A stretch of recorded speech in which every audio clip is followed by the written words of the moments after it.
India news Madhya Pradesh Chhattisgarh, आपके साथ मैं रचना बंसल। खबरों की शुरुआत करेंगे। मध्य प्रदेश में बीजेपी के प्रत्याशियों की दूसरी लिस्ट जारी होने के बाद विरोध भी अब शुरू हो गया है। नागदा, देपालपुर और सीधी, यहां बीजेपी प्रत्याशियों की सूची जारी होने के बाद अब विरोध हो रहा है। नागदा में टिकट कटने के बाद पूर्व विधायक दिलीप सिंह शेखावत ने शक्ति प्रदर्शन किया और 15,000 से ज्यादा लोग दिलीप शेखावत के समर्थन में एकजुट हुए। दिलीप सिंह शेखावत को टिकट देने की मांग की गई। वहीं देपालपुर से बीजेपी प्रत्याशी मनोज पटेल का लगातार विरोध हो रहा है। महिलाओं ने रविवार को देर शाम रैली निकालकर विरोध किया और मनोज पटेल की जगह स्थानीय नेता को टिकट देने की मांग की। वहीं सीधी में टिकट कटने के बाद विधायक केदारनाथ शुक्ल नाराज हैं। बीजेपी विधायक केदारनाथ शुक्ल आज निर्दलीय चुनाव लड़ने की बात कर सकते हैं। टिकट कटने से नाराज विधायक ने समर्थकों की चौपाल बुलाई। आपको बता दें कि सीधी से रीति पाठक का विरोध देखा गया है और टिकट दिया गया है।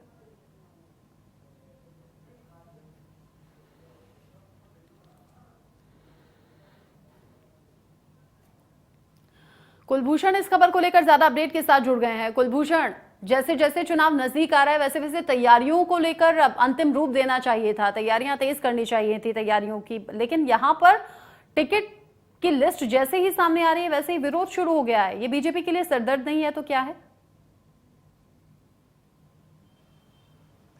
देखिए रचना, अगर बात की जाए तो बीजेपी की दूसरी सूची के बाद जो है प्रदेश बीजेपी कार्यालय सहित मध्य प्रदेश के जिन सीटों पे बीजेपी ने अपने प्रत्याशियों के नाम का ऐलान कर दिया है उन सीटों पे लगातार जो है विरोध प्रदर्शन देखने को मिल रहे हैं। सबसे पहले हम नागदा की बात करते हैं तो नागदा में जिस प्रकार से बड़ी संख्या में बीजेपी के कार्यकर्ता सहित जो आम जनता है उन्होंने दिलीप सिंह शेखावत के समर्थन में एक बड़ा आंदोलन किया और इस आंदोलन के साथ साथ दिलीप शेखावत ने यह ऐलान भी किया है कि वो निर्दलीय चुनाव लड़ेंगे। अब उसके पीछे का सबसे बड़ा कारण यह है कि दिलीप सिंह शेखावत जो है वो पूर्व विधायक है और उनका टिकट बीजेपी ने काटी है और तेज बहादुर को जो है टिकट दी है। इसके बाद तकरीबन 10 से 15,000 लोगों की एक बड़ी चौपाल बुलाई जाती है। 16 पार्षद जो हैं वो निगम के अध्यक्ष को अपना इस्तीफा दे देते हैं। इसके साथ ही 6 से अधिक जनपद सदस्य अपना इस्तीफा दे देते हैं। तो कहीं ना कहीं यह विरोध लगातार बढ़ता हुआ नजर आ रहा है। तो अब सवाल यही है कि जब दिग्गज नेताओं को बीजेपी मैदान में उतार रही है और जो पूर्व विधायक है विधायकों के जो समर्थक है आम जनता, जब इनका इतना बड़ा विरोध पूरे प्रदेश के अलग अलग जिलों में और विधानसभा में देखने को मिलेगा तो ये सीट बीजेपी कैसे जीतेगी, क्या फॉर्मूला उस सीटों पर बीजेपी ने बनाई है, ये देखने वाली बात होगी। लेकिन नागदा की अगर हम बात करते हैं या इंदौर या अन्य सीटों की बात करते हैं, अलग अलग सीटों पर जो समीकरण बनते हुए नजर आ रहे हैं, जो पूर्व विधायकों के टिकट कटे हैं, इसके साथ ही चुनावी मैदान में सांसद और केंद्रीय मंत्रियों को चुनावी मैदान में उतारा गया है, तो कहीं ना कहीं इसका एक बड़ा नुकसान बीजेपी को हो सकता है। और यानी कि कुल मिलाकर कुलभूषण जो ताकत चुनाव के लिए लगनी चाहिए थी वो ताकत अब बढ़ती हुई नजर आ रही है। पूर्व विधायकों के टिकट कटना उन्हें रास नहीं आ रहा, बर्दाश्त नहीं हो रहा और अब अपने समर्थकों के साथ या तो निर्दलीय चुनाव लड़ने की बात या फिर उन्हीं को टिकट दिए जाने की मांग चौतरफा हो रही है और ये बीजेपी की मुश्किलें बढ़ाने वाला है आने वाले वक्त में। कुलभूषण, आप रहिएगा हमारे साथ। जिस तरीके से कुलभूषण बता रहे हैं कि बीजेपी जब उम्मीदवारों को लेकर सूची जारी कर रही है, इसमें बीजेपी के लिए सरदर्दी बढ़ सकती है क्योंकि जगह जगह प्रदर्शन हो रहा है, विरोध हो रहा है जिनका टिकट कटा है उनके जरिए, उनके समर्थकों के जरिए। कुलभूषण, आप रहिएगा। और अब इसी खबर पर नाज पटेल भी हमारे साथ जुड़ गई हैं, उनसे भी हम इसको लेकर अपडेट ले लेते हैं। नाज, कुलभूषण बता रहे हैं कि जहां जहां पूर्व विधायकों का टिकट कटा है वहां वहां अब विरोध प्रदर्शन शुरू हो गया है। ऐसे में जो कंप्लीटली ताकत चुनावों के लिए लगनी थी वो तो बढ़ती हुई, छिटकती हुई नजर आ रही है। बिल्कुल रचना, आपने सही कहा कि जो ताकत बीजेपी को चाहिए चुनाव में कि किसी तरह से मिशन 2023 को फतेह करें, वो होता हुआ थोड़ी सी राह मुश्किल नजर आ रही है क्योंकि इंदौर के ग्रामीण क्षेत्र देपालपुर में जो भाजपा की दूसरी सूची जारी हुई थी उसमें मनोज पटेल का नाम घोषित होने के बाद ही वहां के कार्यकर्ताओं ने जमकर प्रदर्शन करना शुरू कर दिया है। उनके नाम का लगातार यहाँ पर विरोध देखने को मिल रहा है और इस तरह से कल सावेर में बड़ी संख्या में देपालपुर के जो कार्यकर्ता है वो सावेर में मंत्री तुलसी सिलावट से मिलने पहुंचे थे।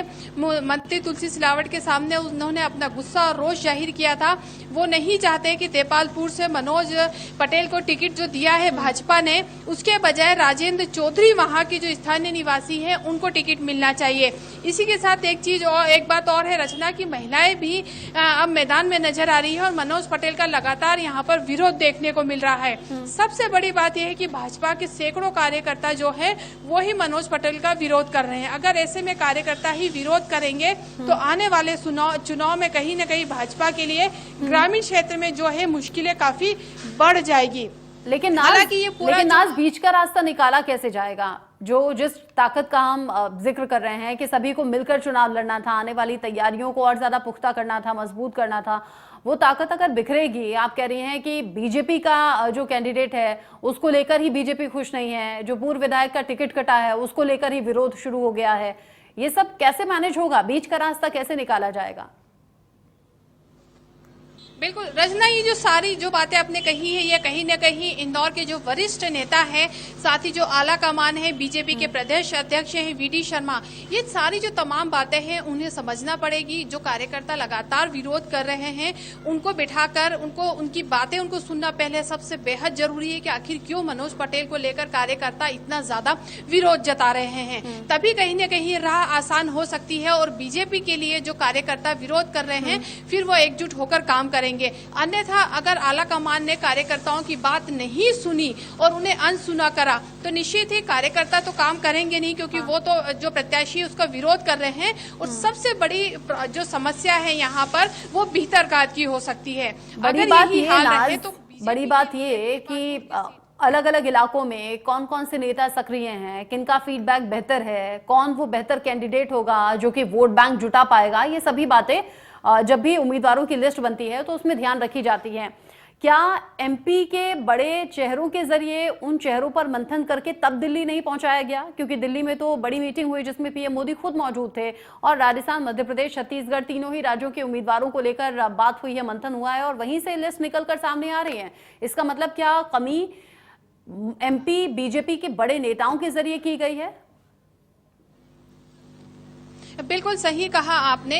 जब विधानसभा चुनाव नजदीक ही है, अब ऐसे में अमित शाह का लगातार मध्य प्रदेश में दौरा था। इसके अलावा गुजरात से भी कई विधायकों को इंदौर के विधायकों का फीडबैक लेने के लिए भेजा गया था। वो हफ्ते भर इंदौर में रुके थे। उन्होंने अमित शाह को ये जो पूरी रिपोर्ट है वो यहाँ पर सोचिए। रचना, जब दूसरी सूची आई तो उसमें कई चौंकाने वाले नाम थे, जैसे कैलाश विजयवर्गीय, फग्गन सिंह कुलस्ते, नरेंद्र सिंह तोमर और प्रहलाद पटेल। ये वाकई में सारे जो दिग्गज नेता है बीजेपी के, ये नाम चौंकाने वाले थे। और सबसे ज्यादा बड़ा नाम और चौंकाने वाला था भारतीय जनता पार्टी के राष्ट्रीय महासचिव कैलाश विजयवर्गीय का, जिन्हें इंदौर की विधानसभा क्षेत्र क्रमांक 1 से दिया गया है। जो सर्वे बताया गया था उसमें कहीं न कहीं मालवा निमाड़ की जो 66 सीटें हैं उसमें बीजेपी की हालत जो है वो खराब बताई जा रही थी कि कहीं न कहीं जो ये सीटें हैं उस पर बीजेपी की जो हालत है वो कमजोर है। रचना, 2018 की चुनाव की भी अगर हम बात करें तो कहीं न कहीं शिकस्त तो मिली थी और कांग्रेस पार्टी की सरकार बनी थी। अब इस बार 2023 में बीजेपी किसी भी तरह से 2018 वाला फार्मूला अपनाना नहीं चाहती, इसलिए मध्य प्रदेश में जो आला नेताओं को इस बार उतारा गया है वो कहीं न कहीं यही दर्शा रहा है कि बीजेपी हर संभव किसी भी तरह साम दाम या दंड भेद की तरह मध्य प्रदेश में जीत चाहती है, इसलिए दिग्गज नेताओं को मैदान में उतारा गया है। विपक्ष को तो मौका मिल गया है कहने का, नाज, विपक्ष को मौका मिल गया है कि भाई आप इतने डरे हुए हैं, इतने घबराए हुए हैं कि आपने केंद्रीय मंत्रियों को, सांसदों को चुनावी मैदान में उतारने का फैसला कर दिया। आपके डर और आपका घबराहट तो ऐसे ही दिख रहा है, विपक्ष तो चुटकी ले रहा है इस पर।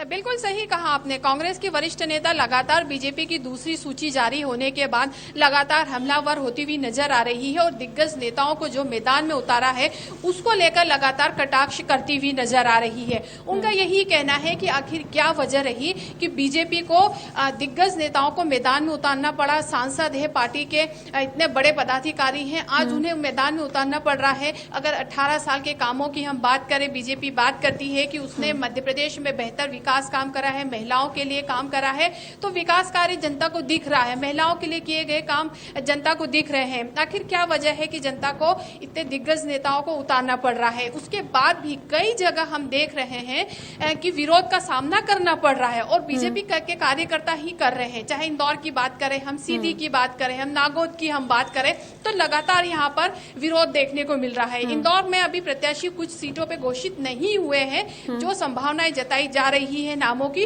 तो उसको लेकर अभी से यहाँ पर घमासान देखने को मिल रहा है। और जो कार्यकर्ता है विरोध प्रदर्शन कर रहे हैं। इंदौर की विधानसभा क्षेत्र क्रमांक 3 से इंदौर की बड़ी संख्या में बीजेपी कार्यकर्ता आकाश विजयवर्गीय के लिए समर्थन में भोपाल गए थे और वहां पर उन्होंने आला नेताओं से मुलाकात की थी और अभी से टिकट की मांग कर दी थी।